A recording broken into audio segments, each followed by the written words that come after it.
Hello everyone, কি খবর? কেমন আছেন সবাই? আশা করি সবাই ভালো আছেন। তো প্রতিদিনের মতো আবার একটা নতুন ভিডিও নিয়ে হাজির হলাম। আশা করছি আজকের ভিডিওটা আপনাদের ভালো লাগবে। তো এতে সকালে উঠে পড়েছি, সকাল 5:15টায়। তো সকালে উঠে আগে ফুল তুলে নিয়ে আসলাম। তো আজকে তো নৃসিংহ চতুর্দশী, তো নৃসিংহ চতুর্দশী উপোস করব ভাবছি, আর সেজন্য ফুলের মালা গাঁথবো। তো ভগবানকে একটু পুজো দেবো। তো ফুল লাগবে, পরে গেলে তো ফুল পাওয়া যাবে না। তো খুব সকালে উঠেছি আজকে, আর চেতন পেয়েছিলাম তো আজান দেওয়ার সময় 4টার দিকে। তো তখন তো আর ওটা হয়নি, তো পরে উঠলাম 5:15টার দিকে উঠে। যাই হোক, ফুল তো ছিল না, অনেকে তুলে নিয়ে গেছি, যেটুকু ছিল সেটুকু তুলে নিয়ে আসলাম। আর প্রথমে আমি একটু পাখির যে ডাক ছিল তো সেটা আপনাদের শোনাচ্ছিলাম, সেজন্য প্রথমে আমি ভয়েসটা দিলাম না। তো এই তো আবার বাইরে চলে আসলাম চান করে, মেয়েও সকাল করে উঠে পড়েছে। তো বললাম চলো একটু বাইরে তোমাদেরকে ঘুরিয়ে নিয়ে আসি। আর এই তো আমের বাগান, এই বাগানে অনেকটাই দেখছি গাছে আম হয়েছে, তো এদিকে আসাই হয় না। তো মেয়েকে নিয়ে একটু সকালকার ফুরফুরে বাতাসটা ওদের গায়ে লাগালাম। তো বাড়িতে থাকলে কি করে, এই টিভি নিয়ে বসে, পড়তেও চায় না আর মোবাইল নিয়ে বসে থাকে। তো বললাম চলো যাই বাইরে, গিয়ে একটু বাইরের হাওয়া বাতাস তোমাদের খেয়ে আসি। আর ও কি করলো, ব্যায়াম শুরু করে দিয়েছে। তো যখনই বলেছে চলো বাইরে যাই, তখন ও বাইরে গিয়ে দৌড়াচ্ছে, এই তো ব্যায়াম করছে, সকালকার হাওয়া নিচ্ছে। তো বলি যে সকালে ব্যায়াম করা লাগে, তো সেটাই করলো। আবার চলে এসে তো বাড়িতে রান্না করলাম। তো আজকে একটু খিচুড়ি করলাম। আর সকালে একটু মেঘলা আকাশ ছিল আর বৃষ্টিও পড়ছিল ঝিরিঝিরি। তো এদিকে রান্না কমপ্লিট করে নিয়ে ঘরটা মুছে নিচ্ছি। তো আমি মুছেছি, তো তার আগে আমি ঠাকুর ঘর মুছে ঠাকুরের বাসনপত্র যেগুলো ছিল সব মেজে নিয়েছি। তো এদিকে আবার গাছের আম আছে, তো 2টা আম পেড়ে নিচ্ছি। তো আমের একটু চাটনি করব। তো এগুলো আসেনি আমগুলো বড়ই হয়নি, তবুও একটু আচার করার জন্য আমগুলো পেড়ে নিলাম। আর আসনি আমের চাটনি আচার খেতে খুবই ভালো লাগে। যে কোনো আসনি আমের যদি এভাবে আচার কি চাটনি করা যায়, কি টক করা যায়। তো এদিকে আবার আমগুলো পেড়ে রেখে দিয়ে ঠাকুর ঘরে চলে আসলাম পুজো দিতে। তো আকাশে অনেকটাই মেঘ ছিল, তো বললাম যে ছেলেকে যে তুমি একটু ভিডিওটা ধরো, আমগুলো পারবো, নাহলে বৃষ্টি নেমে আসবে। তো এই তো পুজোর ঘরে আসতে বৃষ্টি নেমে আসলো। তো যাই হোক, এদিকে আমি ঠাকুর ঘরে সমস্ত দেবদেবতাকে মুছিয়ে দিলাম, আর ভোলানাথকে চান করিয়ে আমি এই তো ফুল দিয়ে সাজিয়ে ঠাকুরের সিংহাসনে রেখে দিলাম। তো আজকে তো নৃসিংহ চতুর্দশী, সিংহদেবের যে ছবিটা আছে তো সেটা আমি সিংহাসনে রেখে ভালো করে মুছে সিংহদেবকে একটু ফুল দিয়ে সাজিয়ে দিলাম। তো আজকে ভগবানকে বলছি সারাদিন উপোস থাকবো, একটু কৃপা করো যাতে আমি সারাদিন উপোস থাকতে পারি। আর আমার শরীরটা তো খুব একটা ভালো না, ডায়াবেটিস আছে যেহেতু, যদি উপোসটা করতে না পারি। তো খুব ইচ্ছা ছিল ভগবানের উপোস করতে, আর ভগবানকে ডাকছিলাম যে শক্তি দাও, সাহস দাও।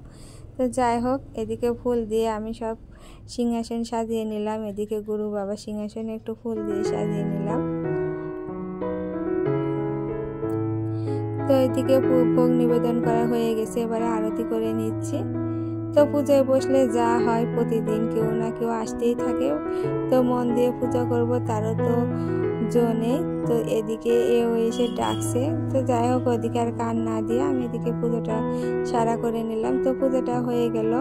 তো আজকে তো আমার খাওয়া নেই, তো ছেলেরা খেয়েছিল। আর যে খিচুড়ি রান্না করেছিলাম সব বাসনগুলো মেজে নিচ্ছি।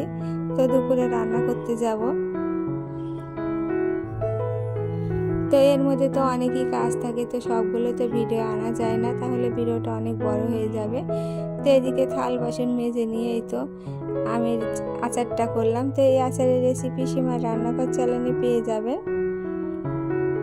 তো কি করে আমের এই চাটনিটা করলাম, তো আমের আচারটা করা হয়ে গেছে। এবারে এই তো একটু সয়াবিনের তরকারি করব আলু পটল দিয়ে। তো আজকে আর ডাল করব না, তো শুধু শর্টকাটে একটু রান্না করব। তো আমি আলু পটলটা তো আগে ভেজে রেখে দিয়েছি। তো একটু মশলাটা কষিয়ে নিয়ে আজকে সয়াবিনের তরকারিটা করব। তো সয়াবিন দিয়ে আলু, পটল কি ফুলকপি যে কোনো দিয়ে যদি একটা তরকারি করা যায় তো ছেলে মেয়েরা পছন্দ করে। তো আজকে আর ডাল করলাম না। তো ছোট ছেলে বলছে যে মা সয়াবিনের তরকারি করো, মেয়েও বলছিল। তো মেয়ে তো ভাত খাই নাই, শুধু ওর খালি বলার শুধু এটা ওটা খাবে, আম খাবে, লিচু খাবে, এই তো চাটনি খাবে, ভাত তো খাবেই না। আর এইদিকে আমি এই তো মশলাটা কষানো হয়ে গেলে সয়াবিনগুলো দিয়ে একটু কষিয়ে নিয়ে আজকে এই সয়াবিনের ঝোলটাই করব দুপুরে, সিম্পল রান্না বান্না। আর উপোস থেকে তো অতটা রান্না করতে ইচ্ছা করে না। তো হাজবেন্ড বললো আজকে হালকা পাতলা রান্না করো, যেহেতু সারাদিন উপোস আছে। তো এই কিছু কিছু এই যে কথাগুলো সেগুলো আমার ভীষণ ভালো লাগে। অতটা চাপও দেয় না যে এই খাবো ওই খাবো, কিন্তু ছেলেরা ছাড়ে না, ওরা নিরামিষ খেতেই পারে না, সেজন্য একটু ঝামেলা হয়। কিন্তু তা ওদের জন্য একটু ফ্রিজে আগের দিনে একটু হয়তো বেশি করে মাছ কিংবা মাংস রান্না করে রেখে দিই। তো যাই হোক, তো সয়াবিনের তরকারিটা হয়ে গেছে আর অনেকটা সুন্দর হয়েছিল। তো এই সয়াবিনের তরকারির রেসিপিটা আমার সীমার রান্নাঘর চ্যানেলে পেয়ে যাবেন। তো ওদেরকে খেতে দেওয়া হয়ে গেছে। এই তো সয়াবিনের তরকারিটা আমি দু জায়গায় রেখেছি, রাতের জন্য আর দুপুরের জন্য। তো অনেকটা ছিল। আর এদিকে করলা ভাজি করেছি। তো সব কিছু ঢেকে রাখবো, ওদের খাওয়া দাওয়া হয়ে গেছে। তো বন্ধুরা, আমার ভিডিও যদি কোনো একাংশ ভালো লেগে থাকে প্লিজ একটা লাইক করে দেবেন এবং সাবস্ক্রাইব করে আমার চ্যানেলের পাশেই থাকতে পারেন। আর যারা ফেসবুক থেকে দেখছেন আমার চ্যানেলটিকে লাইক এবং ফলো করে দেবেন। তো এই তো থাল বাসনগুলো আমি কলের পাড়ে রেখে দেবো আর টেবিলটা ভালো করে মুছে নেব। তো এই ছিল আমার আজকের ভিডিও। পরবর্তী ভিডিও দেখার অনুরোধ জানিয়ে আজকে এখানেই বিদায় নিচ্ছি। সে পর্যন্ত সবাই ভালো থাকবেন, সুস্থ থাকবেন, নিজের খেয়াল রাখবেন। তাহলে নমস্কার।